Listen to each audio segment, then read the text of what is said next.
Hi class, today with this video we're going to wrap up Module 1 and introduce Module 2.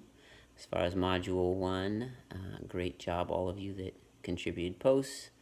I had many people contribute a number of posts and thus they've accumulated a fair amount of points towards the goal of maybe 90 points for an A. I want to encourage you to continue to post so that you continue to accumulate points and to not lose points. So for an example, somebody may have contributed enough posts to have 25 participation points. And that's what you'll see noted in your grade. It'll say 25 out of 100 points. So it's a running total. So you will just build upon that 25 in the coming modules. Remember, every post is 5 points, something exceptional. We had some PowerPoints, some pictures, some long posts, some people that really dove deep. Those earn 10 points.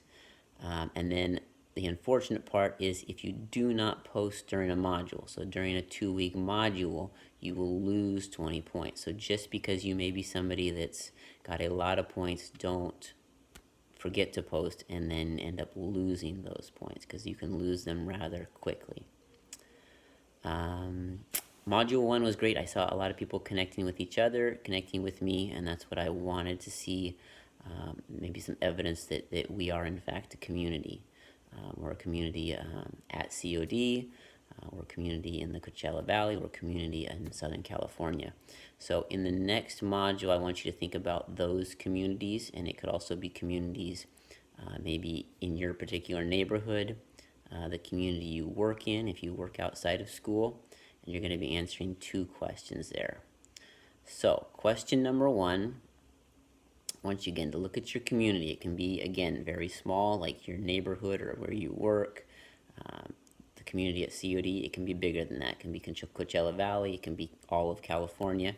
Look at the community, and I want you to think about how that community promotes health, kind of part 1 to question number 1, and then how that has shaped you. So you can just give an example or 2. An example I'm going to give is I work not only at College of the Desert, but I also work as a physical therapist at Eisenhower, and the community there, they promote health in a couple ways that have affected me. We have a gym that we can go to either before work, after work, on your days off, even lunch hour, and I take advantage of that, so it gives me another opportunity to exercise.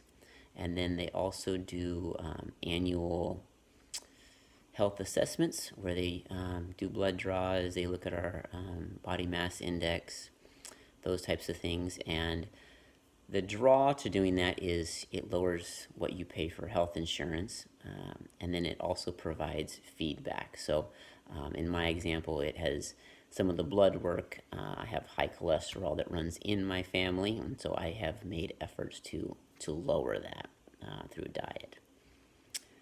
And then, so that's question number 1, kind of what's your community, what are they doing to promote health, and how is that impacting you? Second question, what can you do to shape your environment, to shape your community, so that you can be more healthy, to succeed in your health goals? So I'm thinking of things that when motivation is low, because I think most people want to be healthy, and we're all have our moments of high motivation when we've set goals and we're working hard to achieve those, be it gaining muscle or losing body fat or getting more sleep or lowering our stress. We have those moments when we're very motivated, but we also have moments when our motivation is low and we don't have the energy perhaps to address those goals. And what I'm asking is, can you shape your environment so that when you have those moments of low motivation, that you can still work towards your health goals? So an example that I have is this, 2 examples. Number 1, in your kitchen, right? Say everybody has counter space. You can have a couple things on the counter. You can have nothing.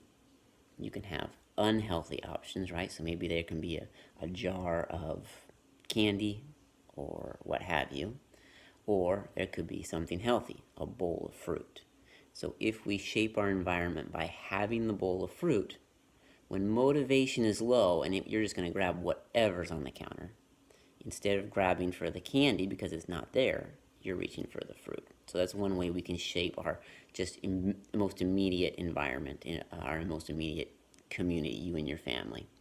Another example, right out the door here, I'm filming this from my home. A mile away is the Bump and Grind Trail, and I chose to live close to that trail because I love to run trails, and that's something I do to, in large part, stay healthy, both physically, mentally, in all aspects. And I knew that if that trail was close, I'd be more often to go, I'd get there more often, put in more miles, and just it would benefit my health. So that was part of when I was moving back to the Coachella Valley. I looked at the community and said, you know what, I need an outdoor space to go exercise. And so I chose kind of this south end of Palm Desert. So those are your two questions. So first question in review, it's kind of a two-parter. How does your community, and again, you kind of define the community you want to. It can be very small, you can reach it out and make it very big, but how has that community helped shape your health as it is today? Okay. Number two, can you, or maybe even are you, shaping your own environment, your own community for health? And if so, how? And if not, maybe can you give me a way that you could be shaping your health, or that you plan to shape that environment for health? So look forward to your posts. Reach out to me if you have any questions.